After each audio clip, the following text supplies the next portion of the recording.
오늘 본문의 1절에 보면 모세가 죽기 전에 이스라엘 자손을 위하여 축복한 내용이라고 기록되어 있습니다.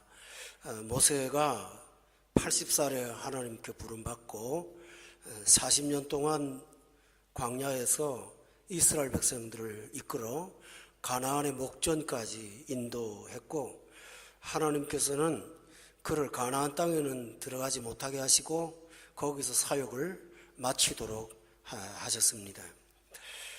하나님은 모세를 일컬어 1절에 보니까 하나님의 사람이라는 정말 황송한 칭호를 붙여주셨습니다.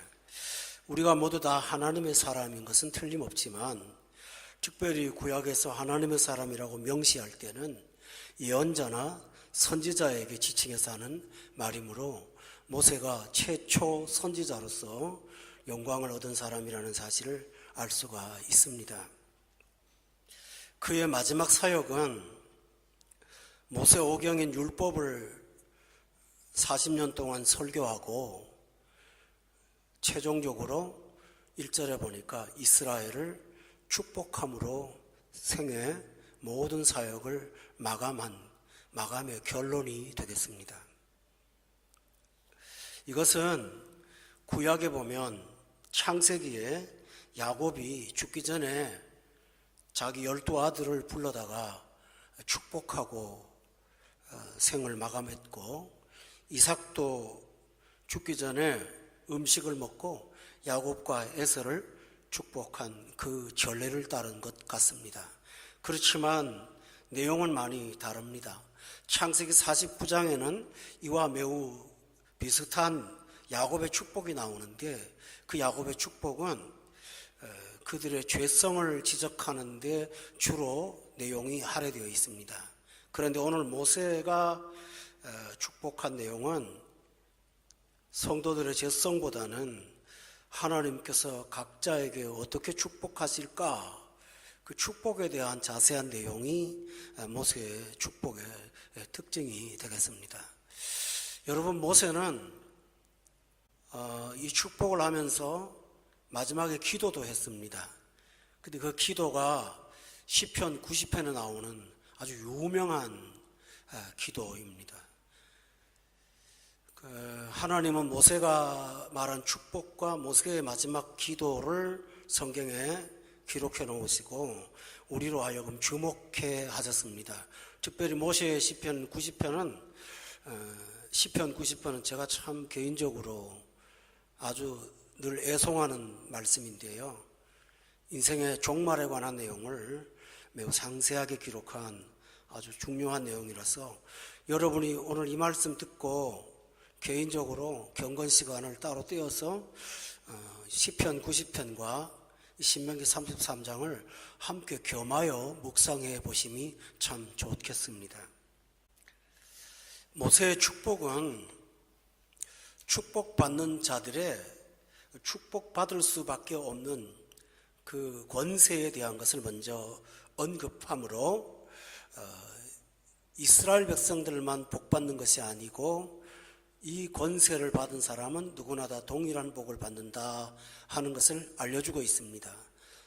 그 사실이 뭐냐 하면 2절에 보니까 여호와께서 시내산에서 오시고 세일산에서 일어나시고, 그 다음에 중간에 뛰어넘어서 1만 성도 가운데 강림하셨고 그의 오른손에는 그들을 위해 번쩍이는 불이 있다라고 말씀하시므로, 이스라엘 백성, 1절에 나온 이스라엘 백성의 특징은 여호와의 임재를 만나는 특별한 은총 가운데 있다는 사실을 언급하고 있습니다. 여러분, 예수 믿는 사람이 어떤 특권을 갖고 있는가 하면, 영접하면, 내가 문을 두드리노니 내 음성을 듣고 문을 열면 내가 그로 더불어 들어가서 먹는다 말씀하셨죠?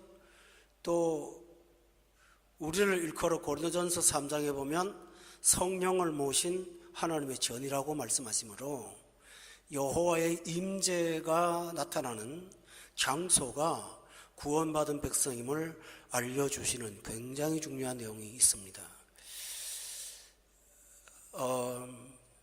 보통 일반 사람들은 하나님의 임재를 불신자는 몸으로 영혼으로 경험할 수가 없습니다. 귀로는 듣습니다. 그러나 우리는 그 영광의 주님을 몸으로 모실 수 있는 그런 사람이라는 사실을 우리가 알 필요가 있습니다. 그래서 내 안에, 그리스도 안에 이런 말을 반복하고 있다라는 것입니다. 이 축복은 아무나 받는 것이 아니고 하나님의 임재하시는 그 당사자에게만 있는 복이라는 사실을 여러분 꼭 기억하시길 바랍니다. 그러면 세상에서 불신자들도 잘 되는 사람은 누구일까? 그 사람들은 창조의 질서에 의거해서 하나님께서 세상의 필요를 위한 공급의 차원에서 하시는 것입니다. 따라서 우리가 구원받은 백성으로는 이와 같은 특별한 은총 가운데 있음을 기억하면서 여러분이 항상 믿음 안에서 살아가시기를 바랍니다. 두 번째로는 이스라엘 백성의 특징이 뭐냐 하면 3절에 보니까 모든 성도가 그의 수중에 있다라고 했습니다. 이것은 대단히 중요한 내용이죠. 그분의 손에 잡혀 있는 사람이다라고 말하고 있습니다. 어린 자녀를 보호하는 부모는 어린아이들 손을 꼭 잡고 항상 그 보호의 우리 안에 두고 있죠. 이것처럼 하나님께서 당신의 백성을 수중에 두었다라고 말씀을 하십니다. 그런데 그냥 두신 것이 아니고 3절에 보니까 사랑하시면서 수중에 두고 있다라고 했습니다. 종합을 하면 하나님께서 임재하시는 영역이고 사랑의 대상이면서 하나님의 보호 안에 있는 것이 구원받은 백성임을 말씀하고 있습니다. 그리고 하나님은 당신의 임재를 어떤 몸의 신체적인 어떤 이상 현상이나 어떤 환상이나 이런 특이한 사례들을 통해서 나타내지 않으시고 경우도 있죠. 그런 경우가.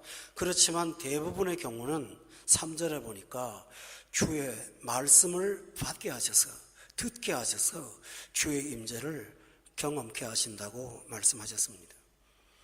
그러므로 교회를 세우시고 말씀을 전하는 자들을 세워서 전파케 하시는 것은 단지 듣는 것이 아니라 여호와의 임재를 경험하는 시간이라는 사실, 이것이 그만큼 중요하다라는 것입니다. 여러분이 이 사실이 얼마나 중요한지를 알려면 두 가지 사건을 연상하시면 되겠습니다. 아브라함이 하나님이 기뻐하지 않는 첩을 두었다가 하나님께서 13년이라는 긴 세월 동안 그에게 임재하지 않으셨던 무서운 부재의 기간이 있었습니다. 그것은 아브라함에게는 너무나 두려운 일이었습니다. 또 사무엘이 죽은 다음에 하나님의 임재를 체험코자 무당을 찾아가서까지 애절하게 요구했던 것을 여러분은 기억하실 것입니다. 하나님의 사람은 성령이 내 안에 역사하는 것을 경험하지 못하면 메마른 사막보다 더 못한 존재가 됩니다. 십자가에서 가장 큰 고통은 육체적인 고통이 아닙니다. 예수님이 내가 너무 아픕니다라고 말한 흔적은 십자가상에서 한마디도 하지 않았습니다. 신체에 대한 얘기를 하신 것은 전혀 없습니다. 내가 목마르다 하신 말씀은 죄는 영혼을 목마르게 한다는 상징의 언어이지 물이 먹고 싶다고 말씀하신 것이 아닙니다.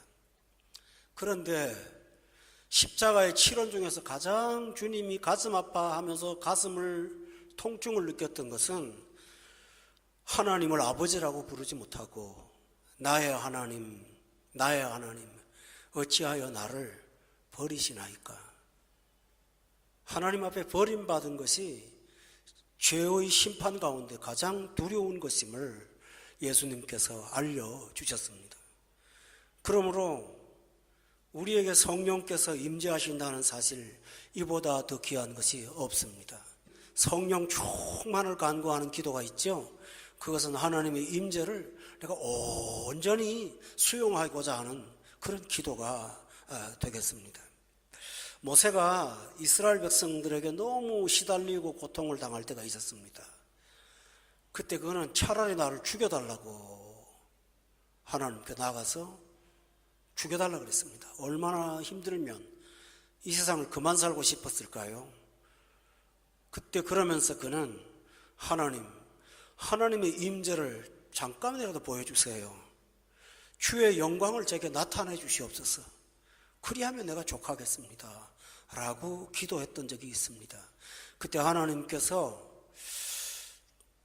신인동역론적인 말씀을 하시면서 내가 너에게 내 모습 전체를 보이지 않고 등만 보이겠다고 말씀하시면서 여호와의 등을 보이셨다는 상징적인 언어가 있습니다. 이와 같이 하나님의 임재가 무엇보다 중요하다는 사실을 여러분 꼭 기억하시기를 주의 이름으로 축원합니다. 그리고 29절에 보면 우리가 어떤 사람인가를 결론으로 말하는 중요한 내용이 또 하나 나오는데, 여러분 이 말씀 참 귀합니다. 이스라엘이여 너는 행복자로다. 개역 한글에는 그렇게 되어 있습니다. 너는 행복한 사람이로다. 우리가 가끔 예수 믿으면서도 행복을 느끼지 못할 때가 종종 있습니다. 그런데 그것은 우리 느낌일 뿐이고요. 하나님은 너는 행복한 사람이라고 말씀하고 있습니다. 왜 그런가요? 여호와의 구원을 너같이 얻은 백성이 누구냐고 묻습니다. 너처럼 하나님의 돌보심 가운데 있는 사람을 네가 본 적이 있느냐고 하나님께서 말씀하고 있습니다. 그러므로 우리가 이런 사람임을 기억하시기 바랍니다. 조금 더 살펴보면 12절 보겠습니다. 베냐민에게만 특별히 한 말씀이지만 실제로는 모두에게 적용됩니다. 12절의 끝에 보니까 그를 자기 어깨 사이에 있게 하시리로다. 이 말은 무슨 말일까요? 안고 계신다라는 뜻이 되겠습니다. 우리가 그런 사랑을 받고 있다. 어깨 사이는 사람의 신체 구조상 심장과 가장 가까운 부분입니다. 하나님의 핵심 속에 내가 너를 가슴에 품고 있다라는 말과 꼭 같은 말입니다. 25절로 넘어가시면 네가 사는 날을 따라서 능력이 있으리로다. 어린 시절에는 어린 대로, 젊을 때는 젊을 대로, 나이 들면 나이 든 대로 능력이 있게 하시는 분이 주님이라고 말씀했습니다.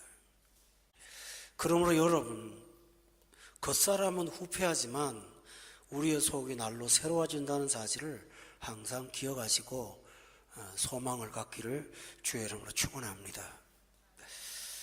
이제 모세는 12지파 중에서 한 지파인 시므온 지파에 대해서는 언급을 하지 않는데, 그 까닭은 유다 지파에게 포함되어 있기 때문이라서 유다 지파와 같이 복을 받는 것이라서 본문에는 11지파에 대한 복이 나옵니다. 이것은 각 지파별로 따로 구분하여 말씀으로 복 주시는 까닭은, 하나님이 주시는 복은 하나님은 한 분이시지만 복의 모양은 너무나 다양하기 때문이라는 사실입니다. 그래서 성도 여러분, 다른 사람의 복을 부러워하실 필요가 없습니다. 내 복은 내게 있는 것입니다. 세상은 같은 복을 서로 빼앗으려고 하지만 하나님은 너만의 복, 저 사람만의 복이 따로 있음을 말씀하고 있습니다. 그러므로 다른 사람의 복을 보고 질투하거나 그 일로 인해서 낙담할 필요가 없습니다. 하나님은 내 분량에 맞는 은혜를 주신다는 사실을 믿으세요. 그래서 12지파를 따로 구별하신 것입니다. 또 하나 있습니다. 전체적인 말을 하면 12지파 가운데는 복받을 만한 일을 한 사람이 아닌 경우도 있습니다. 그럼에도 불구하고 모세는 축복했습니다. 하나님의 은혜는 우리의 행위를 근거하지 않기 때문에 그도 복을 받을 수가 있다는 사실을 깨우쳐주는 귀한 사실입니다. 신자가 예수 믿는 사람이 가장 낙담할 때가 언젠가 하면요, 불의를 행하고 나 같은 사람을 하나님께서 복 주시겠어 하는 절망에 빠질 때가 제일 위험합니다. 내가 이런 일을 하고 어떻게 하나님 앞에 복 받기를 바랄까. 그래서 하나님의 복을 기대하지 않고 자포자기로 살아가는 신자들이 간혹 있습니다. 그러나 하나님은 은혜로 우리를 대하시지 행위로 대하지 않는다는 사실을 그가 기억했다면 낙담에 이르지 않을 줄로 믿습니다. 여러분, 하박국이 말했죠. 진노 중에라도 국률을 잊지 마옵소서. 다윗은 엄청난 범죄를 한 이후에도 구원의 기쁨을 회복시켜 달라고 기도했던 것을 여러분 기억합니까? 베드로가 예수님을 부인할 것을 예수님 미리 아셨지만 이렇게 말씀하십니다. 내가 너의 믿음이 떨어지지 않기를 위해서 기도하겠다. 그러니까 너는 돌이킨 다음에 내가 맡겨주는 내 형제를 굳게 하라고 말씀하셨습니다. 그러므로 복음은 그럼에도 불구하고라는 사실을 믿으시기 바랍니다. 혹시 여러분 주변에 믿음은 다야, 똑바로 살아야지, 그거 복음 아닙니다, 여러분. 똑바로 살지 말라고 복음이라는 게 아니에요. 내가 똑바로 삽니까? 살게 하시는 하나님의 은혜가 있습니다. 그걸 믿었으니까 똑바로 살아라는 것은 율법으로 돌아가는 것입니다. 믿었으니 하나님이 하실 줄을 믿습니다. 그럼에도 불구하고 복 주실 걸 믿습니다. 그게 믿음입니다. 세상 사람한테는 믿음은 조건부가 아니기 때문에 이해가 안 되는 것입니다만 은혜 자체가 이해가 안 되는 겁니다, 여러분. 제가 이 말을 하는 이유는 6절부터 시작하는 내용에 나와 있습니다. 루벤입니다. 모세는 루벤이 야곱의 장손이잖아요. 그러나 그는 유다에게 구속사의 장손을 빼앗겼습니다. 불행한 사람이죠. 그리고 실제적으로 가정에 영향을 끼치는 물질적 가장은 13절에 나오는 요셉에게 빼앗겼습니다. 장손으로 태어났지만 윗사람의 대접을 받지 못하고 살았던 사람이 루벤입니다. 그 까닭이 있습니다. 계모하고 일을 벌렸습니다. 야곱이 나중에 그 사실을 상기하면서 루벤아, 너는 영광이 탁월했었다. 그러나 내 침상을 더럽혔도다라고 말했던 사람입니다. 그러니까 제가 말씀드리는 것은 루벤은 스스로 하나님의 복을 기대할 수가 없었던 사람입니다. 그런데 모세는 루벤이 죽지 아니하고 살기를 원한다 하고 기도했습니다. 그리고 그 사람의 수가 적지 아니하기를 원한다. 모세의 축복은 어떤 것입니까? 루벤, 공로 없지만 하나님의 은혜 가운데 생명을 얻기를 기도했습니다. 여러분, 어떤 면에서는 우리는 루벤처럼은 아니야 라고 할지 모르겠지만은 하나님 앞에서 모두가 다 루벤이나 다를 바가 없지 않습니까? 그렇다면 우리도 은혜를 기대할 수 있다는 사실을 믿으세요. 이것이 은혜입니다. 두 번째로 유다에 대한 축복입니다. 유다는 하나님께서 그 중간에 보면 자기를 위하여 싸우게 하신 사람이라고 기록되어 있습니다. 모세는 이렇게 예언을 했는데 사사기에 시작할 때 이스라엘 백성들이 여호와여 누가 올라가서 저 가나안 부족과 싸우리까? 그럴 때 하나님께서 유다가 갈지니라. 그리고 유다와 함께 하심으로 유다가 영적인 전쟁에 항상 앞장서는 사람임을 하나님께서 은사로 그를 세우셨습니다. 그런데 여기에서 잘 보시면 유다가 받은 축복이 뭐냐 하면 유다 자신을 위해서 싸우는 것이 아니고 그의 손으로 자기를 위하여 싸우게 하시는데 주께서 도우신다고 했어요. 그가 그 대적을 치게 하셔서 하나님의 나라를 위해서 영적 전쟁을 하는 사람으로 하나님께서 쓰임을 주셨습니다. 다시 말하면 유다는 어떤 전쟁을 하든지 가장 앞장서서 가는 길을 열어가는 개척자의 은사를 받았습니다. 그런데 하나님은 언제나 유다와 함께 하셔서 그를 통해서 일하셨습니다. 여러분, 우리에게도 이런 은사가 있습니다. 남들이 가지 않는 길을 가게 하심으로 감당할 수가 없지만 하나님께서 그 길을 가게 하셔서 감당케 하시는 분이 여호와이심을 믿으시기 바랍니다. 이것이 복입니다. 그러므로 성도께서 다른 사람이 한 번도 경험하지 못한 일들을 하게 하신다면 하나님이 그 일을 도우실 거라는 사실을 믿고 믿음으로 맡겨진 일을 순종하시기를 바랍니다. 세 번째로 나오는 8절의 레위에 대해서 말씀드리겠습니다. 여러분, 레위는 잘 아시죠? 그는 제사장으로 구별된 사람이죠. 지파는. 요즘 말로 하면 교회를 목양으로 섬기는 목회자로 하나님께서 따로 부른 존재라고도 말할 수가 있습니다. 물론 만인 제사장의 근거에서는 좀 다르지만요. 여기에 레위에 대한 복은 좀 특별한 게 하나 있습니다. 둠밈과 우림이 주의 경건한 자에게 있도다. 이 복을 주셨습니다. 여러분, 아론이 조끼를 만들어서 입었는데 이 조끼에다가 12보석을 달았습니다. 12개의 보석은 이스라엘 지파들을 각자 상징하는 보석인데 이 위에 주머니를 2개를 만들었습니다. 그리고 하얀 돌 하나, 까만 돌 하나를 넣게 하셨습니다. 그게 뭐냐 하면 우림과 둠밈입니다. 오늘 본문은 둠밈과 우림이라고 순서를 바꿨는데요. 우림과 둠밈이라는 일반적인 순서로 등장합니다. 이걸 언제 사용하느냐? 백성들을 재판할 때 옳다, 그르다를 판결할 때 그 도를 갖고 보여줌으로 최종 판결을 표시합니다. 다시 말하면 선과 악을 분별하는 영을 갖고 살게 하신 것이 레위가 받은 축복입니다. 그래야 성도들을 푸른 초장으로 이끄는 데 부족함이 없습니다. 그러면 레위가 이런 은사를 거저받았을까요? 아닙니다. 그가 옳지 못하고 분별력이 없어서 마사에서 무리바 물가에서 하나님과의 분쟁을 일으켰던 전력이 있었던 사람입니다. 그런데 하나님은 모세를 통해서 그 말을 언급하면서 뭐라고 하신지 아세요?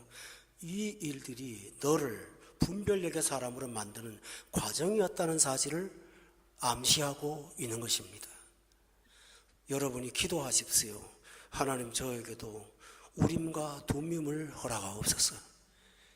이것이 얼마나 중요한 사안인지를 여러분 꼭 기억하시기를 주의 이름으로 축원합니다. 이 뒷부분에 가족에 관한 얘기가 등장을 합니다. 왜 그럴까요? 그는 그의 부모에 대하여 이르기를 내가 그들을 보지 못하였다 하며 그의 형제들을 인정하지 아니하며 그의 자녀들을 알지 아니한 것은, 여러분 기억하십니까? 바울이요, 예수님께 부름받았어요. 다메섹에서요. 그때 그가 갈라디아서에 보면 내가 이 일을 혈육과 의논하지 아니하고 라고 돼 있어요. 왜냐하면 바울의 혈육들은 다 유대인들이잖아요. 내가 개종했다는 것을 의논해서 얻을 게 있을까요? 그러니 혈육과 의논하지 않고 아라비아로 갔노라. 하나님과 독대했습니다. 여기서 부모들과 가족을 언급하는 까닭은 레위가 자기 가족인 혈연 때문에 움직이거나 치우치는 것이 옳지 않다는 것을 보여주는 굉장히 중요한 것입니다. 우림과 둠밈이 무엇을 근거인가? 내 유익인가? 하나님의 영광인가? 그래서 11절에 보면 그뿐만 아니고 여호와여 그의 재산을 풍족하게 하옵소서 하고 모세가 축복합니다. 왜 그럴까요? 삶의 곤고함 때문에 우림과 둠밈에 지장이 올 것을 염려한 모세가 그들의 삶의 염려를 하나님이 챙겨주실 것을 기도한 것입니다. 할렐루야. 실제로 그렇습니다. 여러분 잠언에 보면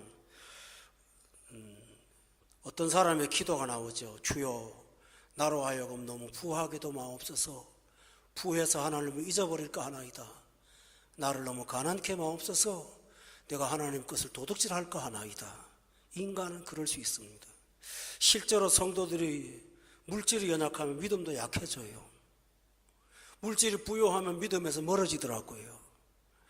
중간이 필요할 수가 있겠지만 어찌하든 하나님께서는 이 레위 지파가 재산의 부족함 때문에 고통받는 일이 없도록 그는 기도하고 있습니다.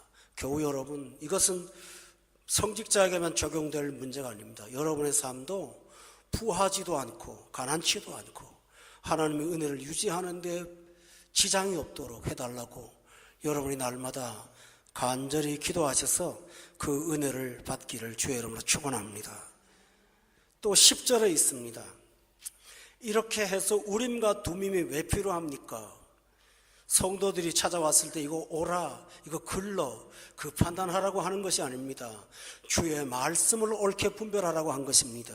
주의 법도를 야곱에게, 주의 율법을 이스라엘에 가르치기 위해서는 말씀을 바로 보는 것이 필요하지 않습니까? 그러므로 우림과 둠임을 여러분도 사모하십시오. 그래서 말씀을 말씀으로 옳게 분별하는 영이 여러분에게 살아있기를 주의 이름으로 원합니다. 이것이 굉장히 중요한 축복입니다. 분명히 이것이 하나님의 뜻이라면 우리는 용기가 생기지 않을까요? 이것이 분명히 하나님의 뜻이라면 포기하지 않습니다. 필요가 없습니다. 이 일을 하나님이 이루실 것을 믿잖아요. 그러나 이것이 내 고집이었다면, 성경에 비추어서 이게 내 고집이었다면 내가 자아를 쉽게 꺾을 수도 있습니다. 이거 내 고집이었구나. 그러니까 우림과 둠임이 얼마나 중요한지요. 디모데전서에 보면 집사로 부름받은 자는 제 고집대로 하지 아니하며라는 중요한 단어가 나옵니다. 이게 뭘까요? 분별력이 떠나면 고집을 하나님의 의로 착각하는 것입니다. 이것은 너무너무나 무서운 일이지요. 그러므로 우리 모두가 다 가슴에 우림과 둠임을 품고 성경을 볼 줄 아는 영안이 열리기를 바랍니다. 10절에 보면 가르침이 중요하지만 또 하나 중요한 게 있습니다.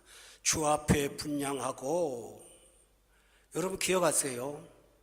아론의 자식들이 제사 잘못 드리다가 즉사를 한 일이 있습니다. 그때 그 제목이 뭐냐면 하나님이 정하지 아니한 다른 향을 드리다가 죽었다라고 되어 있습니다. 다른 불을. 다시 말하면 그건 향이거든요.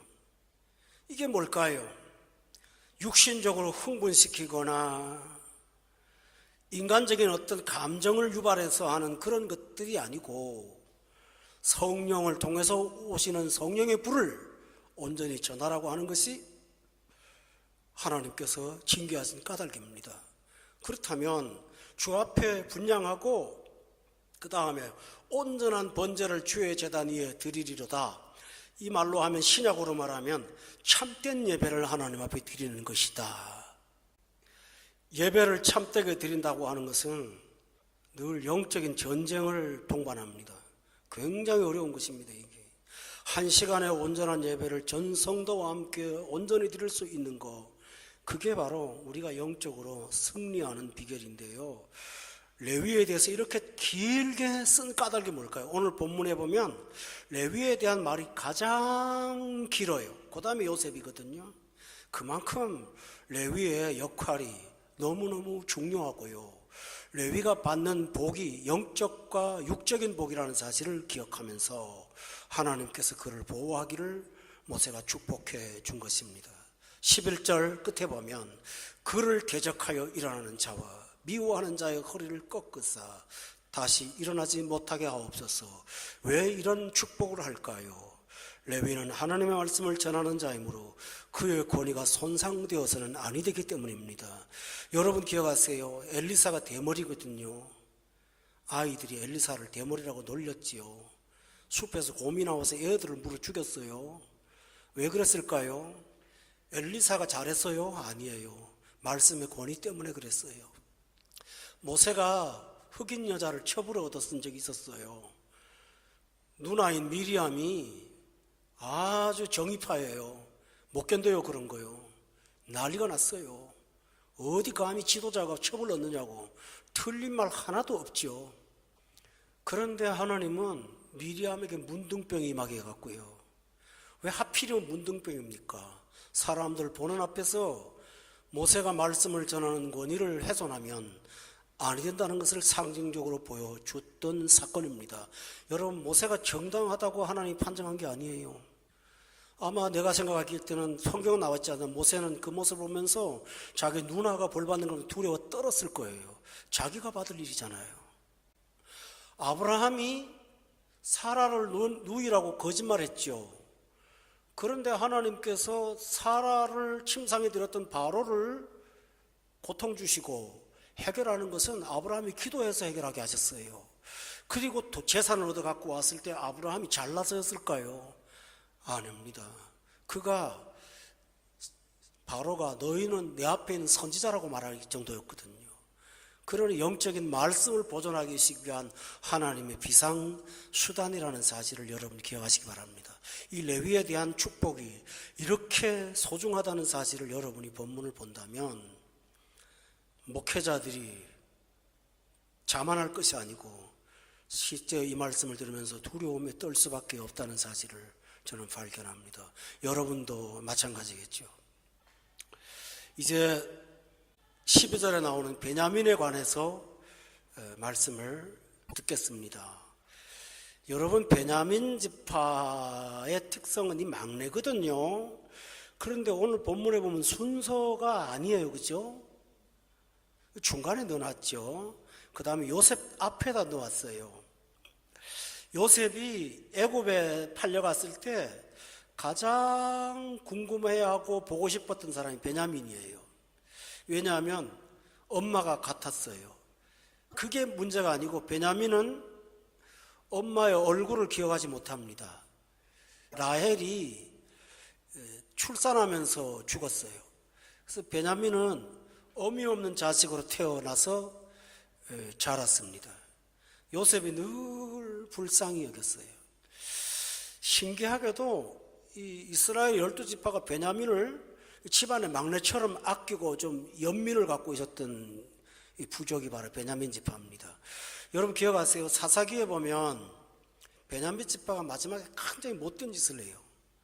첩을 레위 지파의 어떤 사람이 첩을 얻었는데 베냐민 지파가 죽였죠. 강간해서. 그래서 첩에 몸을 토막을 내갖고 각 지파에 내주었을 때 지파들이 분노해서 베냐민 지파를 거의 몰살시키다시피 했습니다. 그런데 나중에 정신 차려서 이러다가 베냐민 지파를 우리 지파에서 완전히 사라지게 하면 이건 하나님이 하는 일이 아니라고 그들이 회개했습니다. 그리고 베냐민 지파를 다시 살렸죠. 그런 지파가 바로 베냐민 지파입니다. 그러니까 하나님께서 상징으로 말씀하시는 것은 사람 중에 연약한 자가 있잖아요. 그죠? 자기 힘으로 못 서는 어떤 사람들이 있습니다. 그에 대해서 하나님 복을 말씀하시기를 여호와의 사랑을 입은 자라라고 말씀하셨어요. 고아와 과부는 내 것이로다 말씀하신 하나님이 이 세상의 보호에 근거가 없는 사람들을 하나님께서 특별히 사랑으로 돌보신다고 말씀하신 것입니다. 그래서 그 곁에 안전히 살리로다. 할렐루야. 여러분 12절에 보면 그를 날이 마치도록 인생이 끝나는 날까지 하나님께서 그를 보호하시겠다고 말씀하셨습니다. 사람은 풍족한 날도 있지만 연약한 날도 있지 않습니까? 그 약한 날에 하나님의 도우심이 여러분에게 가까이 다가온다는 사실을 믿으세요. 그리고 소망으로 사시기를 예수 이름으로 축원합니다. 말씀이 길어지지만 오늘 이 말씀을 마치겠습니다. 제가 참 강의하다 보면 너무너무 신기한 게 제가 언제 끝날지를 어떤 계산을 할 수가 없는데 부활절 전에 이 신명기가 끝나게 하시는 게 참 신기하네요. 34장은 한 번 더 남았지만 그것은 후렴이고요. 그래서 오늘 마지막까지 조금 더 나가도록 하겠습니다. 여러분 13절에 보면 요셉에 관한 내용이 나옵니다. 요셉이 한 일이 뭔가요? 베냐민은 사랑을 받았지만 베풀지를 못했어요. 요셉은 빈손으로, 정확하게 말하면 옷도 벗겨서 알몸으로, 속옷 하나도 챙기지 못하고 집에서 빨가벗겨 쫓겨난 사람이 바로 요셉입니다. 여러분 아시죠? 옷도 벗겨서. 그런데 빈손으로 가서 12지파를 먹여 살린 사람이 요셉입니다. 부요했던 다른 형제들은 요셉에게 얻어먹고 살았습니다. 야곱은 수단으로 부자가 됐지만 기근으로 모든 것을 잃어버리고 요셉의 보호 아래 들어가서 말년을 마쳤습니다. 그러니 요셉의 은사는 레위하고는 좀 다르지요. 그 은사는 뭐냐 하면 하나님의 교회를 섬기며 보호하는 보호자의 은사를 받은 것이 요셉입니다.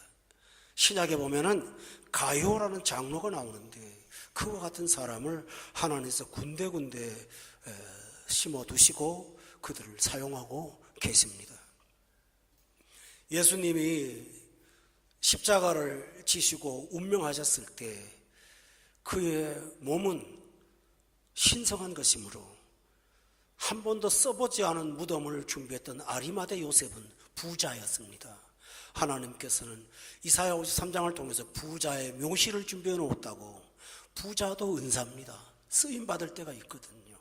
요셉은 바로 이런 사람입니다. 그런데 이런 자에게는 어떤 복을 주실까요? 나누고 베푸는 자들은 끊임없이 주도록 하나님께서 복을 끊임없이 진행하신다고 말씀하십니다. 그 땅이 여호와께 복받게 하시고 하늘의 보물인 이슬과 땅 아래 저장한 물과 태양이 결실하게 하는 선물과 태음이 자라게 하는 선물과. 여러분 이게 뭘 말일까요? 식물은 태양도 필요하지만 그늘도 필요하지 않습니까? 하나님이 이런 모든 것들을 골고루 허락하셔서 요셉의 하는 일마다 복되게 하실 것이라고 말씀하셨습니다. 특이한 사실은 12지파가 계산할 때 레위는 실제로는 지파에 들어가지 않습니다. 구별되어서 12지파와 조금 다릅니다. 그런데 하나님이 요셉을 통해서 2지파를 더 만듭니다. 오늘 여기에 7절에 보면 에브라임과 므낫세는 요셉의 자녀들입니다. 그런데 그들을 에브라임 지파, 므낫세 지파로 구별하여서 12지파의 수를 채우시는 신비한 일을 하신 것이 하나님이 하신 일입니다. 많은 분들이 이 부분 때문에 혼란에 빠져가지고 착각을 할 때가 있는데요. 뭐 착각하셔도 돼요. 그 지파가 어떤 거 그렇게 중요한 건 아니지만, 그러나 분명한 것은 하나님이 요셉을 통해서 그 지파를 더욱더 구별하시고 채우셨다는 사실입니다. 그러면서 17절에 보니까 에브라임의 자손은 만만이요 므낫세의 자손은 천천이라고 말씀하시므로 하나님께서 요셉에게는 물질의 축복도 자녀의 복도 모든 복을 공급하셔서 그의 삶이 언제나 지원하는 자로 살도록 축복하여 주신 것입니다. 여러분, 예수님을 아버지로 섬겼던 육신의 사람 이름도 요셉이라고 하는 것은 우연의 일치라고는 좀 하기가 어렵죠, 그죠? 그리고 그 요셉의 아버지가 야곱이었어요, 신약에. 그걸 우연의 일치라고 할 수가 있을까요? 다시 말하면 구속사의 반복을 성경에서 말씀하고 있는 것이죠. 우리가 지난주에도 보면 여호수아를 의도적으로 호세아라고 하지 않습니까? 거기에 성경의 신비한 뜻들이 다 들어있습니다. 16절에 요셉의 머리를 형제 중 구별한 자의 정술이라고 말씀하시므로 그를 통해서 형제들이 살아갈 수 있도록 하나님이 공급의 문을 요셉으로 만들어 주신 것입니다. 근데 여러분 잘 보세요. 14절, 15절, 16절에 보면요, 요셉의 삶에는 다른 사람에게 없는 단어가 나와요. 선물, 선물, 선물. 선물이 뭐죠? 선물을 다른 말로 하면요, 은혜예요. 은혜를 선물로 하는 거예요. 요셉이 잘해서 이렇게 복 받는다, 그게 아니에요. 하나님이 그한테는 선물을 주신다라고. 근데 여기 보세요. 선물이 온 영역에 다 있어요. 14절에 태양이 결실하게 하는 선물, 기후의 선물입니다. 태음이 자라게 하는 선물, 그늘도 선물이 됩니다. 옛산에 좋은 산물, 영원한 작은 언덕도 선물, 땅도 선물, 전부 선물이다. 다시 말하면 선물의 인생으로 살도록 축복하신 것이 요셉의 삶입니다. 참 귀한 거죠, 여러분. 넘어가서 스불론과 이사갈 지파에 관련된 복을 찾아보겠습니다. 18절에 보세요. 스불론이여, 너는 밖으로 나감을 기뻐하라 라고 했습니다. 여러분 잘 기억해 보세요. 스불론과 이사갈이 사는 지역은요, 지중해와 갈릴리 바다 사이에 있습니다. 그래서 다른 지파처럼 영역을 넓힐 만한 공간이 없어서 무역을 하지 않으면 살 수가 없었습니다. 배를 띄워서 살았던 사람이 스불론과 이사갈입니다. 근데 지금처럼 무역이 발달하지 못한 때라서 망망대해에 배를 띄워서 어디 가서 무엇을 얻을 것입니까? 그런데 하나님은 스불론이여, 너의 형제들처럼 땅이 없다고 낙담하지 말고 너는 기뻐해라. 19절에 보세요. 거기 끝에 보니까 바다의 풍부한 것, 겉으로는 물밖에 안 보이지만 하나님이 숨겨두신 바다의 풍부한 것, 그 다음에 겉으로 보면 황량한 모래 사막이지만 모래에 감추어진 보배를 네가 흡수할 것이라고. 신기한 말씀입니다. 어떤 사람은 풍요로운 땅에 살고 어떤 사람은 이 아랍의 황량한 사막에 살고 있지만 어디에 살든지 하나님은 그들을 위해서 감추어진 보화들을 공급하신다고 말씀하신 것입니다. 여기 분명히 보죠. 바다에 풍부한 것은 물밖에 안 보입니다. 그러나 그 안에 것들이 있고요, 모래에는 감추어진 보배가 있다 하셔서, 이 말은 상징입니다. 내 눈에 아무것도 없는 것 같아도 하나님이 그 감추어진 보배를 더욱 중요한 것은 흡수하게 하신다고 하셨지 않습니까? 이 은혜를 주신다고 하셨습니다. 18절에 보면 이사갈이여, 너는 장막에 있음을 즐거워하라. 스불론과 이사갈은 서로 협업을 했습니다. 스불론이 밖에 나가서 돈 벌어오면 이사갈은 그 안에서 파는 역할을 했거든요. 그러니 이 일도 저 일도 다 하나님이 복되게 하신다고 말씀하셨어요. 기억하십시다. 이 세상 어디든지 하나님이 계신다면 하나님의 은총이 지속됨을 믿으십시오. 이것이 은혜입니다. 20절에 보면 갓에 대한 내용이 나옵니다. 갓은 광대하게 하시는 일을 만나도록 하셨습니다. 암사자같이 엎드리고 팔과 종수리를 찢는다라고 되어 있습니다. 21절에 보면 그가 자기를 위하여 먼저 기업을 택했는데 입법자의 분깃으로 준비되었다. 그가 백성의 수령들과 함께 와서 여호와의 공의와 이스라엘과 세우신 법도를 행했다. 갓에게는 물질의 복이 많지는 않았던 것 같습니다. 그렇지만 그는 공의를 시행하며 지키는 사람으로 하나님께서 복 주셔서, 좀 죄송한 말입니다만 그 군대에서 헌병 같은 역할을 하도록 하나님이 그렇게 하셨는데, 여기 중요한 것은 공의를 세운다고 분쟁하는 것이 아니라 시편에 보니까 공의와 평화가 서로 입맞추었다는 단어가 나옵니다. 그것처럼 갓은 이렇게 쓰임받아서 세우신 법도를 행하도록 하는 아름다운 사람으로 쓰임받았습니다. 22절에 나오는 단지파에 관해서 말씀드리겠습니다. 너무 간단하죠. 단은 바산에서 뛰어나는 사자의 새끼로다. 이 말이 무슨 말이냐면요, 단지파가 거주하고 부여받은 땅은 바산이 아닙니다. 이 바산은 황량한 장소입니다. 그러니까 단하고 바산은 아무 연관성이 없습니다.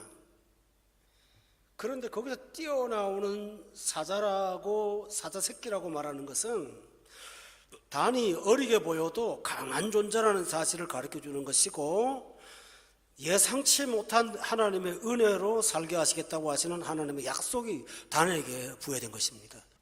또 하나 있습니다. 23절에 보면 납달리는요, 갈릴리 지역을 차지하고 비옥한 땅으로 살게 하셨습니다.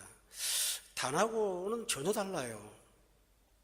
그런데 납달리에 관해서도 하나님은 풍성한 가운데도 은혜가 풍성해야 될 필요가 있습니다. 여러분 기억하세요? 물질적으로는 부하지만 은혜가 없는 사람이라서 물질로도 황폐해지는 사람들이 얼마나 많습니까? 납달리는 자원이 풍성한 곳에 살고 있지만 그에게 필요한 것은 은혜의 풍성함입니다. 은혜가 풍성하지 않으면 물질이 그 사람을 더 황폐하게 하고 그 사람을 더 나락에 떨어뜨릴 수가 있다는 사실을 여러분 기억하시죠? 예수님이 말씀하셨죠? 부자가 하늘나라 가는 것은 낙타가 바늘귀 들어가는 것보다 더 어렵다고 말씀하셨습니다. 그러므로 하나님은 영역이 풍성한 장소에 사는 그에게는 은혜를 풍성해서 여호와의 복이 자원의 복보다 더 크다는 사실을 일러주므로 부요하지만 오히려 더 하나님을 의지하는 사람으로 살도록 믿음을 이끌어 주신 것이 이 납달리의 은혜입니다. 성도 여러분도 하나님이 주신 은혜로 자원이 풍성할 때 이 납달리가 받은 은혜로 더욱 풍성하시기를 바랍니다. 이보다 더 귀한 일이 없기 때문입니다. 24절을 마지막으로 보겠습니다. 여러분 여기 26절에 나온 여수르는 납달리의 또 다른 이름이니 아셀의 이름이니 다른 지파가 아닙니다. 이 아셀은요 북쪽 끝에 살았습니다. 이 북쪽 끝은요 강한 대적들, 지금 말하면 이라크, 이란 쪽에 있는 그런 옛날 옛 바벨론과 그 페르시아 지역의 경계선에 맞닿아 있었기 때문에 항상 위험이 도사리고 있는 위험스러운 장소에 살았습니다. 그런데 하나님이 납달리에게 어떤 축복을 하셨냐면 25절에 너의 문빗장은 철과 놋이 될 것이라고 말씀하시므로 절대로 무너지지 않을 것이라고 약속하여 주셨습니다. 위험한 삶 속에 처했을 때라도 하나님이 그 지역을 주셨다면 보호를 하나님께서 하실 것을 믿으시기 바랍니다. 이것이 하나님이 하시는 일입니다. 너의 문빗장은 철과 놋이 될 것이고 26절에 보니까 그가 너를 도우시려고 하늘을 타고 궁창에서 위엄을 나타내시므로 27절에 보니까 그가 내 앞에서 대적을 쫓으시며 멸하라 하시도다 라고 하셨습니다. 오늘 이 본문 전체를 보면 다시 말씀드리죠. 12지파가 각 양 처한 처소에서 그에 맞는 복으로 하나님 앞에 체험받았다는 사실을 믿으십니까? 시합니다. 어떤 환경에 있든지 하나님의 복은 변함이 없습니다. 사람들은 이쪽에 가서 살면 더 잘 살고 이쪽 가서 살면 못 살고 그러리라 생각을 합니다. 그러나 하나님은 어느 곳에 있든지 함께 하시고 사람마다 그릇에 맞는 분량에 맞는 은혜로 채우신다는 사실을 믿으세요. 이 사실을 믿으면 바람에 나는 격화 안 됩니다. 환경이나 조건이 중요한 게 아니라 어디로 가든지 우리와 함께 하시는 하나님이 계신다라는 것입니다. 그러므로 내 판단으로 여기가 더 좋을 거야. 세상 말로 바람에 나는 곁처럼 이리 왔다 저리 왔다 수단 방법 부리고 그렇게 사는 것이 믿는 자가 아닙니다. 우리는 시냇가에 심겨진 나무입니다. 하나님의 복을 믿고 사시기를 바랍니다. 아셀같이 북쪽에 살아도 단절처럼 정처 없이 살아도 레위처럼 받은 분복이 없을지라도 동일하게 역사하시는 하나님이 계시지 않습니까? 여러분 평생 동안 신명기 33장을 기억하시고 자녀들이 어려울 때마다 이 말씀을 다시 열고 그 말씀으로 용기를 얻으면서 살아가시기를 주의 이름으로 축원합니다. 저는 마지막으로 28절을 말씀드리겠습니다. 이제 하나님은 결론을 내리십니다. 이스라엘이 안전히 거하며 12지파를 포함하죠. 야곱의 셈은 곡식과 새 포도주의 땅에 홀로 있나니 여기 중요합니다. 야곱의 셈은 따로 챙겨놓았다는 말이다. 곡식과 세포들은 땅에 홀로 있나니 야곱의 것은 다 뺏겨도 있다. 곧 그게 뭐냐? 하늘이 이슬을 내리는 곳이로다. 사람들은 땅의 물을 받고 빼서 살려고 하지만 야곱의 샘은 하늘에 있다고 말씀하신 것입니다. 여러분, 이슬처럼 내리는 눈에 보이지 않는 작은 것이지만 흘러내리는 지하수도 마음대로 먹지 못하는 세상에서 우리는 복 가운데 살고 있다는 사실을 기억합니다. 29절에 다 같이 이스라엘이여 너는 행복한 사람이로다. 이 말만 기억합시다. 시작. 너는 행복한 사람이로다. 다 같이 기도하겠습니다.